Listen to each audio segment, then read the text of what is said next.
বাংলাদেশ জামাত ইসলাম উগ্রপন্থী শক্তি, extreme ডানপন্থী শক্তি, যারা আমাদের ভোটের অধিকার কেড়ে নিতে চায়, যারা আমাদের মা বোনদের অধিকার কেড়ে নিতে চায়, আর কি কি করতে চায় সেটা এখনো তারা পরিষ্কারও করে নাই। কিন্তু এটা মনে রাখেন ভাই, অ্যাটলিস্ট ওই জায়গা থেকে মামিনুল হক সাহেব ভাই অ্যাটলিস্ট সত্যবাদী। মামুনুল হক সাহেব বলেছে না, শরিয়া আইনি হবে, ভোটের অধিকার থাকবে না, আপনারা সবাই বাইরে যেতে পারবেন না, বাংলাদেশ আফগানিস্তানে পরিণত হবে। অ্যাটলিস্ট তো সত্যি কথা বলেছে ভাই। সোদের আপনারা যাচাই করতে পারেন যে তাকে ভোটটা দিবেন কিনা।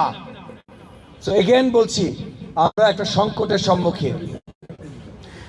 আপনি আপনার ভোটটা কোথায় দেবেন সেটা গুরুত্বপূর্ণই, কিন্তু আপনার আশেপাশে সবাইকে জানাইতে হবে তাদের ভোটটা কোথায় দেওয়া উচিত।